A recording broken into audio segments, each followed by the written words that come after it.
जागतिक दर्जाचे देवस्थान म्हणून ओळख असलेल्या शिर्डीच्या साईबाबा नगरीतील दुहेरी हत्येच्या घटनेने जिल्हा हादरून निघाला आहे। तासाभरात लागोपाठ 3 ठिकाणी रस्त्यावरून जाणाऱ्या व्यक्तींवर तीक्ष्ण हत्याराने वार करण्यात आल्याची घटना घडली आहे। यामध्ये साई संस्थानचे कर्मचारी सुभाष कोडे आणि साई संस्थानचे कंत्राटी कर्मचारी नितीन शेजूळ या दोघांची भर रस्त्यात हत्या करण्यात आल्याची घटना घडली आहे। तर कृष्णा देहरकर यांच्यावर देखील हल्ला करत वार करण्यात आले असून त्यांची ही प्रकृती गंभीर असल्याचे वैद्यकीय विभागाकडून समजले आहे। आज सोमवारी पहाटेच्या सुमारास ही घटना घडली आहे। काही वेळाच्या अंतराने 3 वेगवेगळ्या ठिकाणी ही हल्ला झाल्याची घटना घडली आहे। पोलिसांनी पहिल्या घटनेची दखल न घेतल्याने तसेच अपघात असल्याचे सांगून गांभीर्याने दखल घेतली नसल्याचा आरोप नातेवाईकांनी केला आहे। घटनेनंतर साईबाबा सुपर हॉस्पिटलमध्ये नातेवाईकांनी मोठी गर्दी केली होती। भाजपचे माजी खासदार सुजय विखे यांनी घटनास्थळी भेट दिली आहे। दोषी पोलीस कर्मचारी आणि अधिकारी यांच्यावर निलंबनाची कारवाई केली जाईल असा शब्द मयताच्या कुटुंबियांना डॉक्टर सुजय विखे पाटलांकडून देण्यात आला आहे। तसेच शिर्डीत सगळंच मोफत असल्याने गुन्हेगारी प्रवृत्ती वाढत असल्याचे डॉक्टर सुजय विखे यांनी माध्यमांसमोर म्हटले आहे। दुचाकीवर आलेल्या 2 जणांनी हा प्रकार केल्याचे उपलब्ध सीसीटीव्ही फुटेजमध्ये दिसून येत आहे। रस्त्यावर लुटीतून हा प्रकार घडल्याचे प्राथमिक माहितीनुसार सांगण्यात येत आहे। आरोपीचा शोध लागत नाही तोपर्यंत मृतदेह ताब्यात घेणार नसल्याचा पवित्रा मयत सुभाष घोडे यांच्या नातेवाईकांनी घेतला आहे। या तिन्ही घटनांच्या पार्श्वभूमीवर शिर्डी शहरात तणावपूर्ण शांततेत वातावरण निर्माण झाले आहे। सदर प्रकार नेमके कोणत्या कारणातून झाला याचा छडा पोलीस प्रशासन लावत आहेत। सार्वमंथन न्यूज, शिर्डी, अहिल्यानगर। अत्यंत दुर्दैवी घटना ही सकाळी 4 वाजता पहाटे अशा प्रकारे चाकूनी वार करण्यात आले। खरं तर अशी घटना पहिली कधी घडलेली नाही। ही अचानक झालेली एक निर्घुण हत्या आणि कृत्य आपल्या परिसरामध्ये घडलं आणि 4च्या सुमारास झाल्यामुळे फार लोक जागे नव्हते। हा निरोप येता येता 6-7 वाजले तर 2 बॉड्या वेगळ्या वेगळ्या स्पॉटवर सापडल्यात। एक आता आमच्या प्रवरा मेडिकलला उपचार घेतोय, तो धोक्यातून बाहेर यावा कदाचित ही अपेक्षा अजून मला माहिती नाही, डॉक्टरांशी मी बोललो नाही।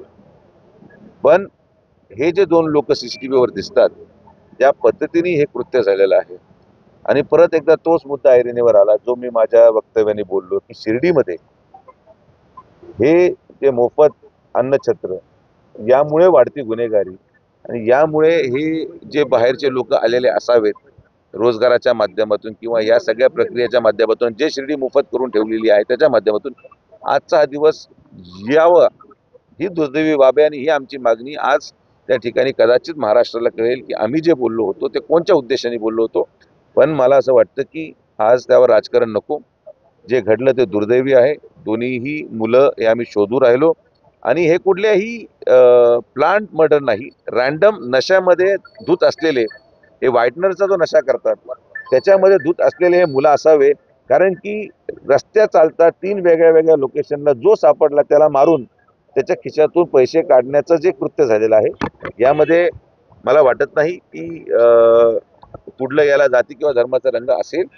हा विषय क्लिअर कट सायकोपॅथ किलर किंवा नशेच्या धूत असलेल्या माणसाने डोळे बंद करून रस्त्याला सापडलेल्या माणसावर केलेला हल्ला आहे। मला विश्वास आहे की दुपारपर्यंत हे दोन्हीही आरोपी आपल्या ताब्यात असतील आणि यासाठी पोलीस प्रशासन काम करायला तयार आहे। गुन्हेगारीवर लक्ष केंद्रित केलं आहे, मात्र पोलिसांच्या कार्यपद्धतीवर आज अनेकांनी प्रश्न उपस्थित केले आहेत। पोलिसांना कळवण्यात आलं, त्यांनी ऍक्सिडेंट म्हणून दुर्लक्ष केलं। ऍक्सिडेंट असो किंवा खून असो, पोलिसांचं कर्तव्य नाही। यामध्ये जो कॉन्स्टेबलला पहिला फोन केला साधारण माझ्या मते 5:30ला पहिलं निरोप आला। 5:30ला पहिला निरोप आल्यानंतर कॉन्स्टेबल त्या ठिकाणी जाऊन त्यांनी बॉडी इथं पोच केली आणि ऍक्सिडेंट म्हणून जो रिपोर्ट केलं त्याला सस्पेंड करायला मी एसपींना लावलेला आहे। त्याच्यावर ताबडतोब कारवाई करून तो सस्पेंड केला जाईल। कारण की ज्याला ऍक्सिडेंट आणि मर्डरमध्ये फरक कळत नाही त्याचा पोलीस स्टेशनवर राहायचा अधिकार नाही, पहिला मुद्दा। 5:30ला आल्यापर्यंत कारण की जसं म्हटलं पहाटेची वेळ होती आणि मग जेव्हा पहिला निरोप पोलिसांना आला तोपर्यंत जे उरलेल्या 2 बॉड्या होत्या, एक तर डेड बॉडी ती कृत्य 3:30ला झाले का 3ला झाले हे पण अजून आपल्याला माहिती नाही। हे सीसीटीव्हीच्या टायमिंग अनुसार आपण टायमिंग मॅच करू आणि पोलिसांवरही कारवाई होईल, PI वरही कारवाई होईल। कारण की जो हलगर्जीपणा यामध्ये सकाळी दाखवला गेला, सकाळी 7 वाजता मला जेव्हा निरोप आला तेव्हा सगळी यंत्रणा आपण कारणे लावली। मी एसपींनाही बोललेलो आहे, एसपी तासभरात तिथं पोहोचतायत, LCBची टीम अराईव्ह झालेली आहे। सगळीकडून आपण पोलिंग करतोय लोक, कारण की आरोपी पहिले ताब्यात येऊन आपल्याला यांची मानसिकता काय होती हे लक्षात आल्याशिवाय मला वाटतं याच्यावर भाष्य करणं चुकीचं राहील. CCTV काय झालंय का? सीसीटीव्ही मध्ये घटना कैद झालेली आहे. एका डॉक्टरांच्या हॉस्पिटलच्या सीसीटीव्ही मधून आता मला मोबाईलवर सीसीटीव्ही दाखवण्यात आला. ज्या पद्धतीने चाकू मारला गेला ते सगळं सीसीटीव्ही मध्ये आलेलं आहे. पण दुर्दैवाने ते लो क्वालिटी सीसीटीव्ही असल्या कारणाने चेहरे पण आपण जे शिर्डीमध्ये सीसीटीव्ही लावलेत नाईट व्हिजनचे त्याच्यामध्ये ते चेहरे स्पष्ट दिसत आहेत. आपण त्यांचा शोध घ्यायला सुरू केला. या घटनेची माहिती देणाऱ्या ग्रामस्थांना आणि तसेच नातेवाईकांना उडवून करून पोलीस अधिकाऱ्यांकडनं देण्यात आली. यावर पोलीस PI वर कारवाई होणार का? पोलीस PI वर कारवाई होणार, कॉन्स्टेबल सस्पेंड होणार. पण आज तपास यंत्रणेला आपण सहकार्य करू. आरोपी पुढे दुसरं अजून कृत्य करायला नको, कारण की हे कदाचित नशेच्या धुंदीमध्ये अजून काय करून बसतील, म्हणून आपल्याला ताबडतोब याच्यावर कारवाई करणं आवश्यक आहे. शिर्डीतली वाढती गुन्हेगारी आहे, त्याला राजकीय राजाश्रय आहे, त्याबाबत आपण कधी त्यासाठी काय करणार आहोत? नाही. कारण इथं व्हाईटनरच्या गँग आहेत. रात्री 12 नंतरची शिर्डी म्हणजे कधी मुंबईपेक्षा भयानक शिर्डी असते. नाही, आपण आता एवढे दिवस या सगळ्या गोष्टी मागं किंबहुना प्रयत्न केला, पण आता आपण ऍक्शन मोडवर जाऊन अजून अधिक कठोर कारवाई करू, जेणे की या पद्धती पण याला सगळ्यांची जोड लागेल. याला प्रसादालयाचं पहिलं हे सगळं बंद झालं पाहिजे. तुम्ही आत्ताही सकाळी पहा नाश्ता पाकिटला जी गर्दी झालेली आहे, जी गर्दी होते सकाळी नाश्ता पाकिटासाठी, कुठले लोक आहेत, हे कोण आहेत? आणि म्हणून आता हा प्रश्न संस्थांना करावा लागेल. आम्ही ते करून घेणार. फक्त एकटं मी किंवा एकटं पोलीस प्रशासनाने काम करून होणार नाही.